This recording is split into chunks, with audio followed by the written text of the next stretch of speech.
Welcome to the Storage Rebellion Show. Real conversations about building great storage businesses and becoming the kind of person capable of sustaining real freedom. Here's your host, Chris Michaels. Hey everyone, welcome back to the Storage Rebellion Show. This is episode 9. Today I'm excited to have our friend Adam Gerald joining us with American Self Storage. We actually just had Adam at our Insiders event in Orlando. He joined us and he spoke on stage in the showed us a lot more of the capabilities with artificial intelligence, and we'll certainly talk about some of that on today's episode. Adam, thanks so much for taking the time to join us. Oh, you bet, Chris. It's a pleasure to be here. Thank you for inviting me down to Orlando. I really enjoyed that. And I feel like I'm doubly lucky that I get to make an appearance on episode 9 of the podcast. I'm really excited to be here and excited to chat with you. Yeah, same here, buddy. I appreciate it. And for those who don't know you, give us the background. Who is Adam? And then we'll kind of talk a little bit about your storage journey. Yeah, sure. So, just a little bit about me personally. I am a North Carolina native. I've been in North Carolina for a long time. I went to school here, grew up here. Now I work here. And so it's North Carolina's home for me. I have a family. I've a wife and 3 kids. I love spending time with them. Some of my personal hobbies, I've gotten really into rowing recently. That's been a Mm, fun personal hobby to get out on the water and come into that as an adult. I didn't realize at the time I was picking, gosh, it's got to be one of the harder sports out there to learn as an adult. So that's been really challenging, but really fun. yeah. And then I've been in self storage for about 9 years. Before storage, I was in the multifamily industry and I spent time kind of at a large operator. And then I spent time at like a boutique investment firm, Mm, much more smaller. And then from there to self storage. And that path was if I couldn't have picked a more kind of ideal path to kind of prep me for the world of self storage. And so, yeah, self storage for a while and have learned a tremendous amount during my time in storage. that's fantastic. And what was it that made you want to make the switch over to self storage? Well, foolishly, storage looked simpler than multifamily. Multifamily at the time, there's a lot of legal regulation, there's a lot of eyes on that asset class. The freedom to operate, the freedom to innovate, I felt like was a little bit lacking.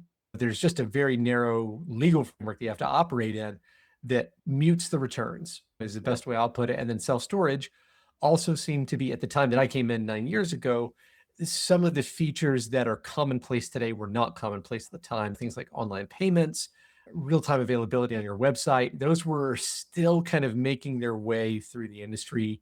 Algorithmic pricing, I don't think was accepted as a good idea at that point in time. There was still debate amongst kind of entrenched owner operators. And so I saw each of those as kind of an area of opportunity of like, to me, it seemed like kind of no brainer of, hey, if we can apply more data, more algorithmic learnings to self storage, like there's gonna be some opportunities created by doing some of that, plus creating more value for customers when you just, you know, enable convenience features, online Hmm. payments, availability. It seemed like the roadmap to success seemed easy to me from the perspective of being in multifamily, looking Yeah, at storage.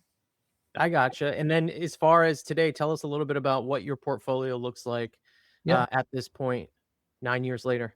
When I started, we're pretty small. We had 8 stores, and then we set a goal to grow about 1 store per year. We've grown from that point in time to 20 locations. They're all still in North Carolina. Our annual revenue this year is gonna be just above 9.5 million. So it's really grown quite a bit. It's grown organically, and that's been one of the most rewarding things to watch, is kind of see these life cycle of each asset from acquisition to stabilization to today, kind of live that experience with each one. Each one is its own story, and that's been pretty neat to watch. Yeah, I bet. And as far as and by the way, that's fantastic. I mean, 9.5 million. Thank You're essentially what you've accomplished is what so many people are after. And so I know you have a bunch of wisdom to share, and I want to dive into your journey and what it took to get there. I'm also curious, you started 9 years ago, so you've seen some ebbs and flows in the market, right? We certainly saw a peak during maybe call it 2018, 2019, and then it hit really hard early 2000, or I'm sorry, early 2020, 21, and now we're kind of making an adjustment in the market. Can you share a little bit about what that has looked like for you as far as when you started? Did you guys find yourself growing a bit faster during certain times, or has it been pretty consistent? What does it look like? Yeah, that's a great question. Growth has always been kind of it's always a little bit hard to predict and control. If there's one Mhm. part of my business that's hard to anticipate, it is the growth part. It seems like, just from my perspective, there's always been these periods where I feel like I've submitted a lot of offers. I've been very active and it just feels like nothing's clicking. You submit an offer to a broker and they kind of laugh at you because, you're under what their targets are, but you get feedback that says you were way off the mark on this deal. It's Yeah. kind of the feedback there. And you go through a few cycles of that and you start to kind of question some of your assumptions. Like, hey, maybe I'm off base. Maybe what I'm forecasting is wrong. Maybe the way I'm looking at these deals is incorrect. And then one will kind of line up kind of quick. I know for me personally, I've purchased 2 deals where I was not the first choice. The broker and the seller picked someone else, and I came back as like the second chance kind of, "Hey, we know you were very interested, the deal's coming back around." And that usually comes with some type of discount. That's usually much closer to the price that I was interested in. And then when that growth happens, it happens really fast and really sudden. None of Yeah. those conversations were none of them were like, "Hey, you have 120 days. Let's browse through a sale." They all had this urgency to them of like, "Hey, how soon can you close?" My seller's not desperate, but they are eager to close. And so being able to be a little more disciplined on kind of price and growth made sure that it felt like every deal that came along was one that we could execute on and could really make sure that it was a good opportunity. I've had several sellers. I send out mailers and do other things like that to kind of bring in some business. I've had 2 or 3 say, "Hey, I saved your letter for Mm. anywhere from 9 months to 2 years," is what I've heard from people. "I saved your letter on my desk, and when I was ready to sell, I called you." And that to me was very surprising that people would, like, just let a letter sit there. So I've had a surprising amount of success from letters with this long tail. Not everybody calls you right away. You obviously get a flurry right when you do some activity. Mhm. Um, And then another one, this is the last story I'll share. I just went on Google Maps and looked for mom and pop stores in my local markets. There was 1 or 2 markets that I really wanted to be in. I'm like, let me just call the mom and pops in this area. It's like, hey, I want to buy your facility. I'm a local guy. I'd love to meet you, and got a deal that way. And then, that was a pretty neat one. So yeah, Yeah. that's what growth has looked like. It feels like it stalls and then it comes when it's time to go. Yeah, it sounds like one of the things I picked up as you were saying that, or at least what came to mind for me was it is a little bit unpredictable, but it sounds like consistency and the fact that you guys are just you're going to keep showing up regardless whether it's slow or doing well. And it seems like that has the probably one of the biggest impacts. Yeah. Yeah, I'd say so. I think being around for a long time matters. Having the same phone number still on those letters matters. Lots of little things, that consistency does matter. And not getting too excited when the market gets really frothy, I think has helped to avoid stubbing our toe too bad. Long time horizon helps. If given enough time, any deal is going to be a good one. That helps too. There's a lot of factors that kind of go into making sure that it turns out to be a win.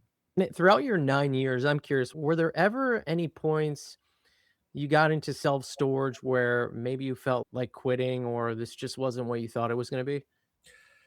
Oh, 100%. Yeah, I can't spend a long time in the industry and not have moments where you ask yourself, "What am I doing? Why am I doing what I'm doing?" Yeah. There was a period of time where I was really trying to show up for my team. I was having trouble staffing weekends. And so I said, "Guys, I'm going to put myself in the rotation too. I'm going to take calls. I'm going to be at the store. I'm going to do everything I'm asking you to do and more." And that was really hard for a while. Yeah. But in the end, it's easy from the perspective of having gone through that. But in the moment, it's like, this really sucks. I'm working harder than anybody else. And w- where is that like payoff? To be quite honest, like, what am I getting out of this Yeah. beyond, you know, my family's upset at me because I'm unavailable Monday through Friday and now the weekends, Sure. doing things that seem very routine, very, very monotonous. But it did pay off in the end. From where I'm sitting now, it's easy to look back and say, those worked out really well. They did accomplish the intended goal. But I think the hardest part about self-storage is when you try something and it doesn't work. That's the parts that are most demoralizing is when you have the idea, you do the work to execute the idea, and then it doesn't work or doesn't work as well as you thought. And you kind of have to have that regroup moment of, you know, why did I do this? Did it Yeah. accomplish what I want? And I think having really clear goals kind of helps guide through those tough times. If you're like, hey, I'm working towards whatever your goal is, maybe it's kind of like financial independence. Maybe your goal is, I just want to increase the revenues in my existing stores. Maybe it's growth. Mhm. Having that really clear goal kind of helps you see through the fog of temporary setbacks and defeats and keep you like, hey, I just got like, I'm working towards this. And this was one of the learning blocks along the way, not a insurmountable throw in the towel failure where it's just time to pack it all up and go home. Yeah. Dude, it's so funny you say that because we oftentimes tell people, especially newer investors, that storage is very slow moving. And you made me think of it when you had those moments of questioning, hey, what am I doing? Is this even worth it? I haven't really seen the payoff yet, especially when you're buying certain deals where the reward comes 2, 3, 4 years from now and you're kind of waiting it out. And when you're going through tough times like similar to what you were going through, yeah, those questions certainly come up. Am I even doing the right thing? Is this even going to be worth it? I'm sure it takes a certain mindset in order to overcome some of those challenges. And I'd love to kind of dive into that a little bit because you've been in the industry 9 years. You've gone through ups and downs. You've been able to scale your portfolio. What would you say as far as scaling your business? What has that required from you personally or mentally in order to get to where you are today? What was required of you? I think on scaling a business Mhm. is super challenging. It introduces some new challenges. I think there's some that are kind of easy to spot, and those might be like capital requirements, those might be deal availability. W- Those are, I think, talked about a lot. Those true for me too. But the ones that I think are hardest are letting go of tasks and letting other people actually do things in the business. When I started at 8 stores, I could touch any part of the business and I knew how every single part of the business worked. And I'm going to sound conceited here, but I could probably do, if I could spend 100% of my time on any individual task in the business, I was probably the best at any individual task in the business. And that felt really good of like, man, look how competent I am. But it was a Yeah. real impediment to growth because I had a really hard time letting other people help me do Yeah. things. I still have a hard time, to be fair. And it took recognizing that as you bring people in, they're not going to do it the way that you would do it. They're going to do it differently. They may not do it as well, but you cannot scale without other people in the business helping you do things. That process of turning over control. And my role became less about being the most competent at any given task. I mean, there's still areas where I'm competent, but I'm not the most competent at every task in the business Mhm. today. The difference is my job is to set the goals and to provide the direction. This is what we're working for towards as a company. This is where our focus needs to be. And your job is now speaking to someone who works for me. Your job is to figure out how we get to that goal and how we accomplish that goal. And so Yeah. my job is literally kind of like reminding about goals, setting goals, and helping people kind of like, all right, how can I jumpstart your creative thinking on ways to go accomplish that goal? So that's my scaling answer is, getting other people to help you in the business is really challenging and feeling comfortable turning over the control is really, really tough. Yeah. I feel like that's one of the things that most in any industry or any asset class, like scaling requires you to lean on others, and that's can be really hard, especially when you've been the one doing it for so long. What do you think were maybe some of biggest mistakes that you made when you first started implementing a team? So we got a lot of investors now who are at that point where they're starting to bring on people to grow their team and they're dealing with a lot of the same struggles that you likely did when you first started building a team. What were some of those mistakes that if you could share with somebody now to help them bypass them, what would you say those were? Oh man, I've got so many mistakes. I've got a bunch. I'll share just a couple. I'll share Sure. two on the person on the building a team side, one on external professionals. So I bought a deal in 2021 and I had an attorney.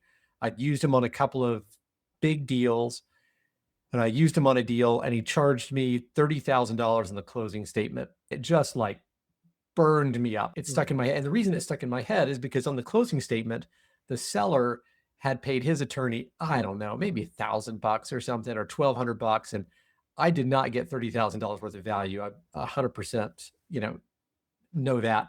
So what I did is after the deal closed, I went and met the seller's attorney and said, hey, you know what? Like, I really like the way you negotiated that deal. Would you help me, buying a new deal? And that relationship started in 21, and he's closed every transaction for us since that point in Mm, time. That was just a huge now we have a personal relationship. He nice. runs a charity, kick in a little bit every year. We kind of know each other's families and hobbies a little bit. And so that has turned into this really nice relationship that started from we got outdone on a closing statement and did not do a very good job of negotiating that first deal, but I learned something with it and added a really competent attorney to our team who's very fair, very reasonable, and does a great job for me. On hiring people, kind of like W-2 employees, I started my career with this very regimented approach. What are the best interview questions? What are the best, I just, there's got to be a formula for it, is the way I thought. I'm a very analytical person. And I thought there must just be like the secret formula that if you do this process, you will hire great people. And I learned over time that that was not necessarily true. You do have to do a few routine things. Background checks are good. Drug tests are good. Whatever local regulations and laws allow you to do, those are all good kind of checks and filters to make sure that you're not hiring somebody who's going to be bad. But the question is, how do you hire somebody good? And that, man, it really comes down to kind of asking good questions and listening and really getting a feel for the person. And so I really changed my hiring approach from this very analytical, scripted process to a total, I'm going to let every interview be its own thing. I'm going to ask them questions about what they do, Mm, really detailed, and I try and put them in the frame of mind of like, okay, you have a job at a factory or you have a job at X company. Walk me through your day, put me in your shoes. I don't know anything about your company or your business, but you walk in the door in the morning, you got your cup of coffee in your hand. What's the first thing you do? And some mm, people will say, well, I sit down on my computer, I clock in, and they'll, with more words, say, I wait for something to happen. And then some people will describe this process of like, well, every day is a little different. And these three areas where I may check and see if there's a problem. If there's a problem here, it's going to take 4 hours. But if everything's running smooth, then I'll know it because of X, Y, and Z. And you can just see right off the bat, some people are just thinking about their day and their problems in such a different way than someone else who's kind of waiting for things to happen. Obviously, oversimplification, but really allowing meeting people and that process to be organic and not scripted is really helping me just kind of like, how do I feel about this person? What are their answers telling me about who they are and how they think about the world and how they think about problems? And that's led to better hires over time. And then once you get that person, you keep them on your team and you keep them mm. motivated so that they don't go for greener pastures. Hey, it's Chris. We'll get back to the show in just a second. Look, I see this all the time. People try to figure this out all on their own. Then they get into the right room and everything changes. They're asking better questions, they're getting real feedback, they're looking at deals together. That's why we created the Storage Rebellion. Whether you're looking to close your first deal and you want a community and support along the way, or you're an existing storage owner ready to scale your business and yourself, we have a place for you. Visit storagerebel.com to learn more. Back to the show. You touched on a lot of really good things here. I got two follow-up questions to this. To me, it sounds like you kind of moved away from the script and you're really just getting to know somebody. I'm curious, are there certain things you look for in a person? I know Scott was mentioning he likes people who were athletes because they're good at being on a team and working with others. Are there specific qualities that when you see them, you're like, yes, this is a great quality to have as far as somebody on my team? Yeah, that's a really good question. Scott Levy's an incredibly smart guy, and man, he really knows his stuff. Maybe I do need to start looking for athletes. Maybe that's the secret. I've kind of shied away from anything quite so formulaic. The biggest thing is if I can get a peek into how people think, that's the hardest part is my whole goal in meeting someone is to try and make them feel comfortable so that they will tell me what they really think and what they really feel. There's this like layer of kind of, when people know there's a job or an opportunity on the line, they kind of give you these boilerplate answers. They do a really good Sure. job of, I'm so smart. And there's lots of little ways you can kind of poke through that. One is pick a random line from their resume or bio and just say, hey, you know what? It says you increased profitability 18% over 6 months. Tell me how you did that. And, it kind of catches people off guard and kind of get some real answers when you get somebody kind of a little bit out of position, a little bit uncomfortable. And then another big one for self-storage managers, people, I always like to ask people sometimes will share negative things about where they currently work, not in a overt way, but they'll say, hey, Yeah. people are making a change for a reason. Hmm. I like to ask people, great news. Today, you've just been handed the keys. You own your division, or maybe the whole company, or maybe your store. You own the thing that you currently work for. What changes do you make? What is the 1, 2, and 3 things that you're going to do? And you can really see the people who've thought deeply about that and have some real concrete ideas of like, I've got some real improvements I could make, versus the other people who don't really have any idea what they would do with it. And that becomes so apparent when you're listening to someone talk and they just say, well, I'd make it better. I would pay everyone more money. And it's like, okay, and what would paying people more money do for you? And it's like, Yeah. they kind of, they don't know. And you really get that insight into how people think. So that's what I look for is, Yeah. how do people think? What insights can I get about how they really view the world? And that tends to be the most useful. Yeah, no, I could totally see that. I think there's a ton of great insight there. I appreciate you sharing that. One last question in regard to the teams, and then I'd love to talk about marketing and what you guys are doing to help grow your business. But I'd love to know what lessons you've learned around how to keep your team motivated, empowered, and energized. Ooh, that's a tough one and a great question, because I think it's something that feels like a moving target. Like, Mm, motivating a team, keeping people excited is hard. It's hard for me personally because, again, I tend to be a formula person. If I could just mhm, figure out the formula, then I could do that thing and it would work forever. And it seemed like the more I learned, the more that each person is kind of their own unique individual. And mhm, you have to really figure out what motivates each person. And that's just this, it's a pretty labor intensive process to understand what motivates each person. There's obviously simple things of, remembering what's important to your team, what things they're doing. One small thing that I've done, there's a podcast I really like called Acquired, and they do a mm, little section at the end of each podcast where they do a section called Carve Outs.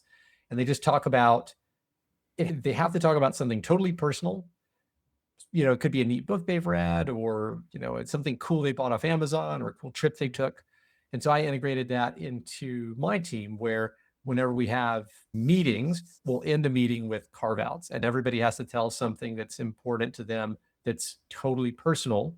We go around the room and use that. That helps me learn a lot about what's important to people sure. and gives me that entry point to be like, hey, how's the event you went to? I'll share one of my team members is really into wrestling, and there was a big wrestling. He was so excited about this. Mm, And so I knew to ask him about that because he shared it. And I hope that it motivated him by showing that, like, I cared enough to continue to follow up. Hey, how'd that go? How was it?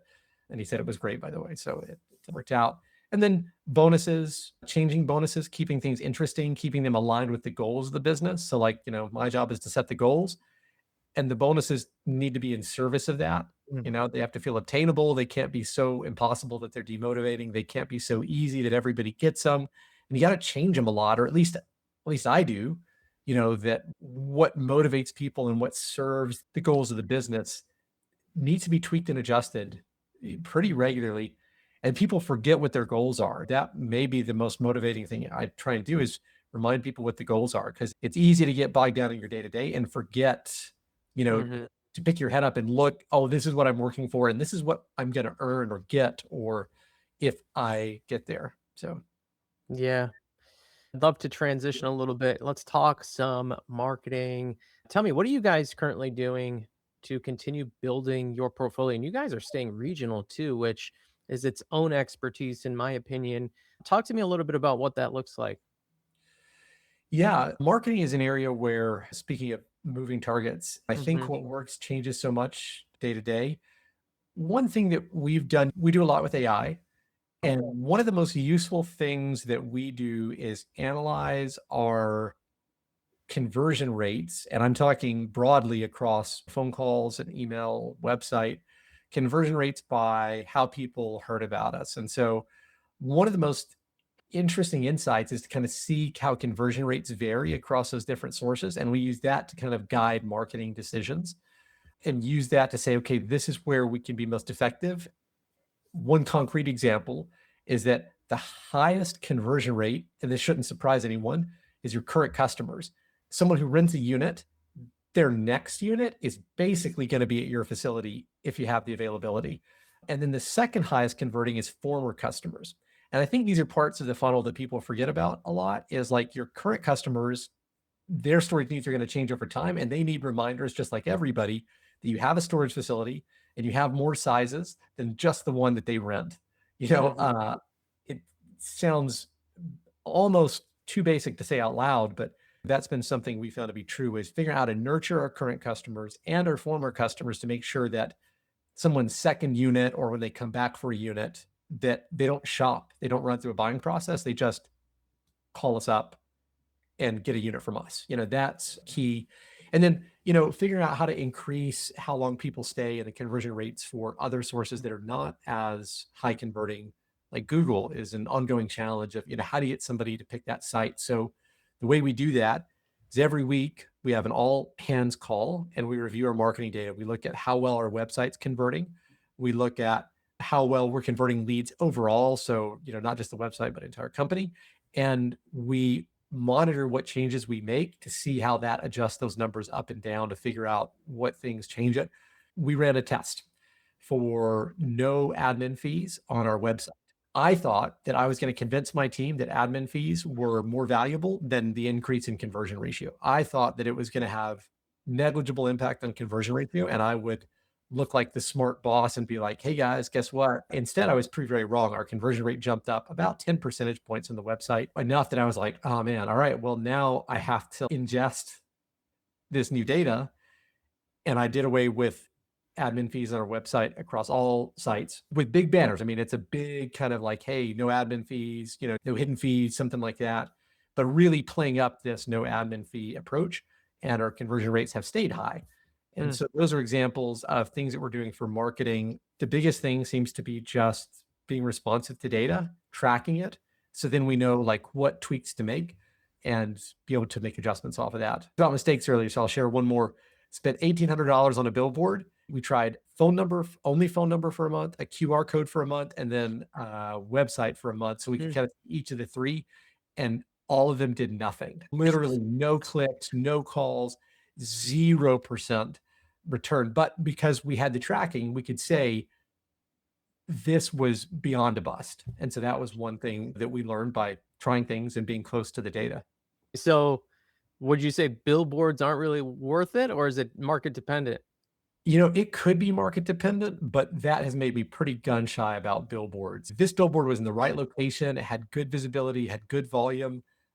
If it was going to work anywhere, I felt like it was going to work here. And boy, it sure didn't. It did not work at all. So if you have a billboard, maybe just rent it out to someone else. Maybe if you have a billboard, with an arrow pointing to your facility, and it's right there, maybe that would do good. But if it's not right next to your facility, I bet isn't going to perform. Yeah, that's interesting. And as far as, I mean, you guys are all based in North Carolina. What are some of the things that you're doing other than great customer service to stand out against your competitors? Is it just based off what specific areas you're buying in, and that's probably another question. Are you in primary, secondary, tertiary markets? Yeah, we're in primary, secondary, and tertiary. We kind of have a little bit of all three. My modus operandi has been to kind of buy territorially. That really gives me, I think, a little bit of an advantage in terms of being able to manage it really efficiently. I am jealous of people who are really good at really branching out and going to multiple states. So they have all the respect in the world for me of people who can do that and do that successfully, because that is no small feat. You asked about what makes us stand out. From what perspective? From our customers' perspective, from an investment perspective? Wow. So what makes you guys stand out as far as, and maybe this is a good question for the primary markets that you're in, as far as having other competitors nearby, how do you guys continue to have great occupancy and do well with other facilities closer by? Yeah. Anytime you have competition, you're definitely going to be competing at the top of the funnel. And competition at the top of the funnel does require aggressive pricing and discounts. You've got to compete effectively at the top of the funnel. The areas where I think I'm more likely to be successful are in how long I can keep that customer. I think that's really the area where I'm going to be more successful than my competitors. The way I try and do that is try and empower my team to be able to make decisions about individual customer accounts. A good example would be rate increases. We have a rate increase strategy. We run that rate increase strategy. We send out rate increases to our customers. Through data, we kind of have an idea about how many people will take exception to a rate increase. We have a kind of escalation ladder of what we're willing to do to keep someone who may be upset or frustrated about it. And we run through that ladder when somebody calls up. I'm willing, because a small percentage of people who have rate increases object, you can pretty much make exceptions for anybody who objects. And it starts with a temporary discount. Hey, you know what? I totally understand. Why don't I push this back 1 month so you have a little more time to work this number into your budget? All the way up to, hey, why don't I give you a couple of months discount? All the way up to, I'm going to reinstate the rate you were paying and we'll keep that for 12 months. I'll go anywhere between those two bounds. And that usually makes people feel heard and appreciated and lets me keep that customer a little bit longer than my competitors do. And I think that's the advantage of being able to be a little bit more nimble. We have some unique insights. We have a gate system that lets us detect when someone uses the gate in a way that's different from how they've used it in the past. And when that happens, we send them a text that comes personalized from the manager. Hey, I'm Adam. I'm the manager at your facility. I noticed you used the gate today. I wanted to check in because you're on my mind. Is there anything I can be doing better? Is there anything I can help you with? I'm available to make sure your experience is exceptional. But we're trying to touch people before they've moved out all their stuff, before they've had a bad experience, when they're just starting to think about it, try and ping them early in the process and try and be available in ways that our competitors may not. And I think that helps. The competition at the top of the funnel is kind of, its own thing. But once you get someone in the funnel, you've got to convert the person and then you've got to retain the person. If you can do those two things, I think those are areas where you can outcompete, especially larger REITs where they don't have a manager who can make those decisions at the store level. And that's going to burn people out from a customer service perspective and help us capitalize. Yeah. And so are you guys, I mean, it sounds like sometimes a lot of folks or new investors are kind of feel like the best markets to own in are tertiary markets and for good reasons, right? But are you at a point where you're not really shying away from buying anything in primary, granted the facility meets the requirements? I think secondary markets and tertiary markets often have big operational advantages. If a site is not using technology, if they have paper rent rolls, if they have some of those legacy systems, those are easy things to improve and increase the bottom line as a result. A lot of times in the primary markets, the competition is tougher. And you just kind of have to factor that in, that you're going to have to compete a little bit more. You may not have those easy pickings in terms of operational efficiency, but there still are efficiencies to be had. A lot of times the primary markets have really good underlying growth, and that can be kind of the strong tailwind that makes those primary markets attractive. Just like with anybody, I think density is a big factor, what the demographics are, and making sure that if you're buying in a primary market, that you really understand where the rates are and where your competition is. I think looking at like highways, like how are people going to navigate to my facility? Where are they going to flow from? And not just 1, 3, and 5 mile rings of population, trying to figure out, is my store further back from the people that are going to be my customers than my competitors? Or am I kind of closer, based on some of those more nebulous concepts of kind of how the population is going to move through that particular market? I think it's helpful to at least kind of have in your mind as you're weighing out an opportunity. Yeah, that's all good stuff. And as far as I mean, you're at 20 facilities now, I believe you said. Well, I'm curious. I mean, what goals do you currently have with your storage business? Where would you like to see it get to?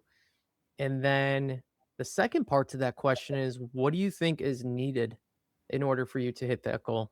I think a goal for me has always been to buy about one facility a year, but I'd like to increase that and set a goal of buying two facilities a year and kind of increase that growth target. For me, that feels big. I know there are people out there who are doing far more than that, but for me, that setting a goal of two per year is doubling, or at least it feels like doubling to me.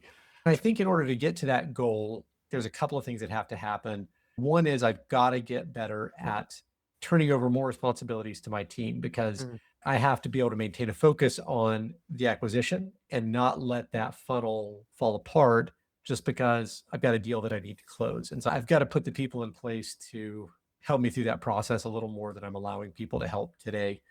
And then the second part is I'm using the existing business to funnel that growth. So it needs to continue to perform well in order to provide enough capital to purchase those next facilities so that that machine can keep growing. So those are the two things that have to happen for me personally to make that happen. yeah, that's good stuff. You had mentioned your team. You made me think of a quote that I like that says, if you want to go fast, go alone. If you want to go further, go together. And yeah, you touched on quite a few things throughout the episode in regard to the team element. I just think it's oftentimes overlooked. And then most people recognize they need to start relying on other people once they get to a part in their business where they feel like they've just hit this plateau. I feel like I'm showing up, I'm doing everything that I was doing before, but for some reason the growth isn't happening like it used to. And I think sometimes that's a good place to take a step back and reevaluate what you have going on internally. Dude, this has been fantastic. I Absolutely. really appreciate your time. I have a two-part question for you, and then we can wrap up here. The first question is, what would be your biggest piece of advice to new investors getting into self-storage? And then the second part to the question is, what would be your biggest piece of advice for property owners who are at the 10 facility mark and they want to go to 20? To an investor trying to get into self storage, what I would say is I think you've got to find people that are already in it that you can use to gain some insight so that you can anticipate a few hurdles and have people as a resource to ask when you encounter something that you don't know how to deal with. I think Storage Rebellion is a great example of that, of bringing together like minded people. What I would say is find your network before you go find the deal. So you have a few people that you can call when you do hit a hurdle versus trying to figure all of that out on your own. Maybe that network is maybe you just go meet an owner in your local market that can spend a little time with you, buy him lunch, buy him a steak dinner, and just pick his brain for an hour. But I think you've got to find that network of people before you get in so that you have resources to ask when the going gets tough. Because every transaction has a wrinkle, every wrinkle is unique. Sure. Self storage can be very profitable and very easy if you know how to set it up, work through some of the hurdles, and get to that point. Once you get to that point, it can feel amazing, liberating, and help people accomplish all of those goals that you stated. But you've got to know how much work it's going to take to get there so that you don't have this expectation that the hardest part is writing the check. I think the other parts are much harder than writing the check. Mhm. And writing the check is just one of many steps in getting a deal under your belt and getting Yeah. started. Yeah. And then what about the second part as far as already experienced investors? They are ready to go from 10 to 20. Yeah, 10 to 20, I think is a big hurdle as you start to have to hire people and have people take on more of the responsibilities that, may have been one job before. Some of the ways that I've stayed lean is I still have a lot of people kind of performing dual roles where they're helping in one area and another area. And then as you grow, that starts to segment out where people are kind of performing dedicated functions. A good example of this would be I had an accountant and store manager all in one person that was doing both roles. And then at a certain point, it just makes sense that, hey, now we're big enough. This really needs to be a dedicated role. Knowing when those points are is really hard. I think I probably waited a bit too long. It's always better if you can kind of identify what those roles are, how to split things up before you get to that point. And then the other thing I would say is really knowing if the technology you have today can scale.